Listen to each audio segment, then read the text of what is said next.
Okay, so it is mid-May and customers are starting to ask, what do I need to do with my lawn? Because we all did our crabgrass preventers back in April and the beginning of May, but now they want to know what's next, especially as some of the more noxious weeds are starting to show their little face in the backyard. So that's what we're talking today, lawn care. I do crabgrass preventative twice. And so, yes, you're going to start seeing dandelions popping. You're going to start to see some of the pink little ajuga flowers or ground ivy running through your backyard right now.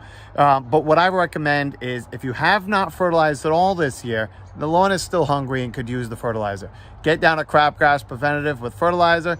You're going to get weed suppression. And most people don't realize that crabgrass preventative doesn't just prevent crabgrass. It prevents any weeds from germinating.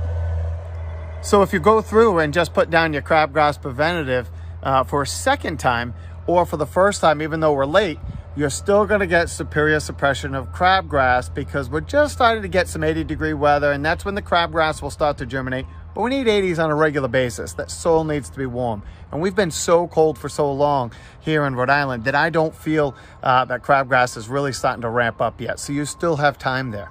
And if you did do a crabgrass preventative early in the season, you need a minimum of 6 to 8 weeks in between treatments. If you put it down too early, you could do more damage than good. You don't want to be like us guys where normally if 1 pound is good, 2 pounds is better. That's how you fry a lawn with fertilizers.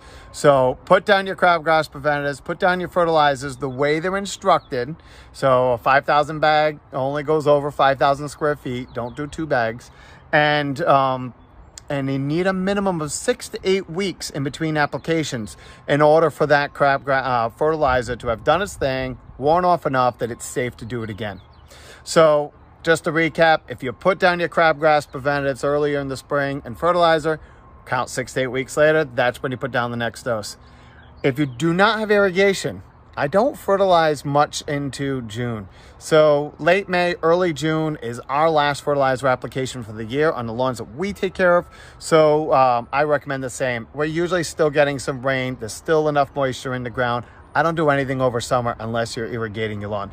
So hope that helps. And as far as those pesky weeds that are popping up, get yourself a bottle of an all-purpose weed killer. You want to make sure that it says crabgrass or broadleaf weeds on it.